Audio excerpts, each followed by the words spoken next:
अस्सलाम वालेकुम वरहमतुल्लाहि वबरकातुहू। बिस्मिल्लाहिर्रहमानिर्रहीम। अल्लाह के नाम से शुरू करते हैं जो बड़ा मेहरबान और निहायत रहम करने वाला है। पारा नंबर 23 सूरह स्वाद की आयत नंबर 48 से हम शुरू करेंगे, जिसमें ज़िक्र फरमाया गया और याद फरमाइए इस्माइल, यूसुफ और जुल्किफ्ल को, ये सब बेहतरीन लोगों में से हैं। ये नसीहत है और बेशक परहेजगारों के लिए बहुत उम्दा ठिकाना है। सदा बहार बागात और खुले होंगे इनके लिए सब दरवाजे, और तकिया लगाए बैठे होंगे, इनमें तलब फरमाते होंगे वहाँ तरह तरह के फल और मशरूबात, और इनके पास नीची निगाहों वाली उम्र जमाल व कमाल में हम मिसल हो रहे होंगी। इन आयात में हज़रत इब्राहीम अलैहिस्सलाम और इनकी आल पाक का जिक्र खैर हो रहा है। ये हज़रात बड़ी कुव्वतों वाले थे। इनको जिस्मानी कुव्वतों के साथ साथ यकीन की कुव्वत, अमाल सालिहा बजा लाने की कुव्वत और रूहानी कुव्वत अता फरमाई गई। इसके अलावा इन्हें दीन की बसीरत और मारिफत इलाही भी अनायत की गई। अगली आयत के मुताबिक हमने खसूसी नेमत के साथ इन्हें महसूस किया था, यानी इन्हें आहरत की याद बख्शी थी। वो हर वक्त आहरत की ज़िंदगी को बेहतर बनाने की फ़िक्र में लगे रहते थे।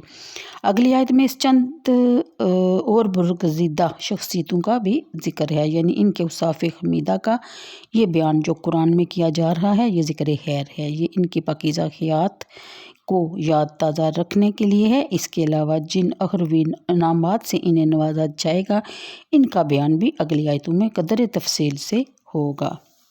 और बताया जा रहा है कि यानी एक ही किस्म के फल बकसरत नहीं होंगे, बल्कि मुख्तलिफ़ इक़साम के रंग बिरंगे मेवे होंगे।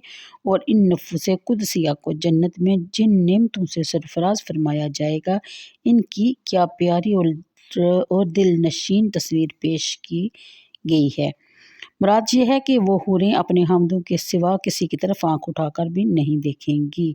अतराबुन हम उम्र या आपस में मोहब्बत और प्यार करने वालियाँ होंगी, यानी हम उम्र हुस्न शबाब में यकसा, यानी वो आपस में एक दूसरे से प्यार करेंगी और इनमें शौकनों की सी रकाबत भी नहीं होगी। फिर बयान फरमाया गया कि अपने महबूब बंदों के ज़िक्र खैर और इन पर अपने एहसानात और इनामात के बयान के बाद अब इन बदनसीबों की खौफनाक इंजाम का जिक्र फरमाया जा रहा है, जिनकी सारी उम्र में सरकशी और नाफरमानी में गुजरी। यह है जिसका तुमसे वादा किया जाता था कि रोज़े हिसाब तुम्हें मिलेगा। बेशक ये हमारा दिया हुआ रिज़्क है जो कभी ख़त्म ना होगा। ये तो परहेज़गारों के लिए है और बिलाशुबा सरकशों के लिए बुरा ठिकाना होगा, यानी जहन्नम। वो दाखिल होंगे इसमें तो ये कितना तकलीफ़ दे बिछोना है। ये खोलता पानी और पीप है, बस चाहे कि वो इसे चखें, और इसके अलावा इसकी मानंद तरह तरह का अजाब। ये लो दूसरी फ़ौज घुसना चाहती है तुम्हारे साथ, कोई खुशमदेद नहीं इन्हें, ये ज़रूर आग तापने वाले हैं। और वो कहेंगे कि ज़ालिमों तुम्हें कोई खुश आमदेद ना हो, तुमने ही आगे किया इसी अजाब को हमारे लिए, सो बहुत बुरा ठिकाना है। कहेंगे हमारे रब, इस बदबख्त ने आगे किया है हमारे लिए, या बस पड़ा दे इसका अजाब दुगना आग में। और कहेंगे क्या वजह है कि हमें नज़र नहीं आ रहे यहाँ वो लोग जिन्हें हम शुमार करते थे बुरे लोगों में, और जिनका हम मस्खर यानी कि मजाक उड़ाया करते थे, या फिर गई हैं इनकी तरफ से हमारी आँखें, यकीनन ये सच है, यानी दोज़खी आपस में झगड़ेंगे। तफसीर के मुताबिक सहत खोलता हुआ पानी पीप, यानी कि पीने के लिए तो खोलता हुआ पानी और बदबूदार पीप मिलेगी। इस पर बस नहीं की जाएगी, इस किस्म की अजियतनाक अजाब और भी हैं जिनमें वो मुब्तला किए जाएंगे। पहले बदकारों के सरदारों को दोज़ख में फेंका जाएगा, इनके पीछे इनके चेले कतार दर कतार फौज दर फौज जहन्नम में झोंके जाएंगे। और जब एक फ़ौज जहन्नम में गिराई जा रही होगी तो दोज़ख के दरागे इन सरदारों को कहेंगे कि ये तुम्हारे चेलों का एक और टोला आ गया। ये सुनकर वो सरदार कहेंगे कि हम इनको खुश आमदेद कहने के लिए हरगिज़ तैयार नहीं, इनके लिए ये जगह कभी फराग और आरामदेह ना होगी। और आने वाले वही बद्दुआ अपने इन सरदारों के लिए लुटा देंगे, गर्ज़का के इस तरह एक दूसरे को जली कटे सुनाते रहेंगे।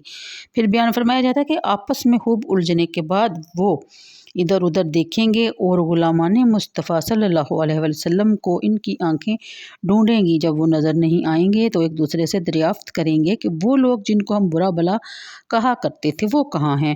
وہ تو یہاں کہیں دکھائی نہیں دے رہے، وہ یہاں ہے ہی نہیں، یہ ہماری نگاہیں پھسل گئی ہیں اور ہم کو وہ نظر نہیں آ رہے۔